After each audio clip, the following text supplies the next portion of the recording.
আসসালামু আলাইকুম রহমতুল্লাহ। আমি সবার উদ্দেশ্যে, নারী পুরুষ সবার উদ্দেশ্যে বলতে চাই, একটা কথা বলতে চাই, একটা সতর্কবার্তা আর কি।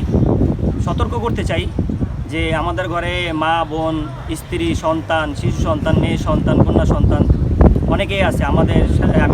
শুধু আমার না, আমি সবার কথাই বলতেছি। তাদেরকে আপনি হেফাজত করার দায়িত্ব কিন্তু শুধু আমার একার না বা আপনার একার না, এটা কিন্তু আমাদের সবার, আমাদের সকল যারা মানুষ যেই সেক্টরে আসি সবারই কিন্তু এটা দায়িত্ব, কর্তব্য, এটা করা দরকার। কারণ ঘটনা হইতেছে যে আমাদের সমাজে কিছু মানুষ আছে, মানুষ নেশা করে, অতিরিক্ত নেশার ফলে তাদের মেন্টালি ড্যামেজ হয়ে যায়। তারা ফিজিক্যাল রিলেশন আর কি, শারীরিক রিলেশনটা আর কি বেশি করতে চায়। তখন একটা মানুষ না পাইলে তখন তারা শিশুদের ধর্ষণ করে, নারী ধর্ষণ করে, এরকম অনেক খবর আছে। কিন্তু TV channel, mobile, online, offline, যে কোনো সেক্টরে যান আপনি দেখবেন যে এই কাহিনীগুলা, এই মাথা নষ্ট আর কি, এগুলা বলার মতো না। যে 1 তারিখে একটা কাহিনী হয়েছে, র্যাব অফিসার এই শিশু ধর্ষণের একটা কথা বলতে গিয়ে সে কান্না করে ফেলে। আমি টিভিতে এটা দেখছি, খবরটা দেখছি। তারপরে আরেকটা 9 তারিখে এই যে মে মাসের 9 তারিখের ঘটনা, ক্লাস 6-এর ছাত্রী, মাদ্রাসার ক্লাস 6-এর ছাত্রী, তাকে এক যুবক ধর্ষণ করে। যাই হোক, নাউজুবিল্লাহ, আস্তাগফিরুল্লাহ।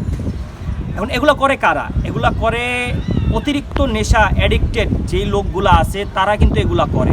এখন আমার কথা হইতেছে আরেকটা বিষয়, যে আপনি যদি বুঝতে পারেন যে ওই লোকটা নেশাখোর বা অ্যাডিক্টেড বা মাদকাসক্ত, তার কাছে ধারে আপনার স্ত্রী, আপনার মা, আপনার সন্তান, আপনার কন্যা সন্তান, তাদেরকে কাছে ধারে দিতেও দিবেন না। দরকার হলে তাদের সাথে সম্পর্ক রাখার দরকার নেই। আপনি যদি জানেন এই বিষয়টা, জানি না থাকেন, তাদের কাছে দিবেন না, কোনোভাবে দিবেন না।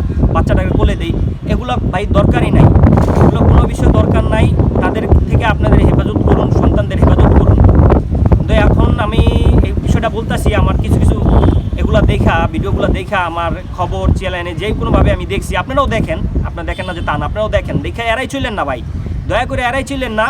এগুলারে আপনারা একটা আওতায় আনেন। আর যে দেশের প্রধান যারা আছে তাদের কাছে একটা অনুরোধ আছে, যদি এরকম কোনো নেশাগ্রস্ত বা নেশাগ্রস্ত ছাড়াও যদি কোনো লোক থাকে এরকম শিশু ধর্ষণ, নারী ধর্ষণ করে, তাদেরকে আপনারা জনসম্মুখে না মৃত্যুদণ্ড দেন। এমনভাবে মৃত্যু দেন যেন একজনের দেখা দেখি সারা ওয়ার্ল্ডের মানুষ ভালো হয়ে যায়। এই খবরগুলো আসলে বলতে সবাই বলতে পারে না, আর আমিও বলতে পারি না। এখন আমি কিছু খবর দেখছি, খারাপ লাগে। শিশুরা কার? আমাদেরই তো সন্তান শিশুরা।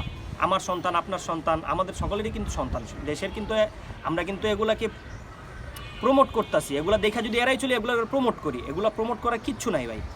এগুলারে এড়াই চলেন। আপনার ঘরেও মা, বোন, স্ত্রী, কন্যা, সন্তান যারাই আছে, আপনার ঘরেও আছে, ঠিক আছে? আসসালামু আলাইকুম।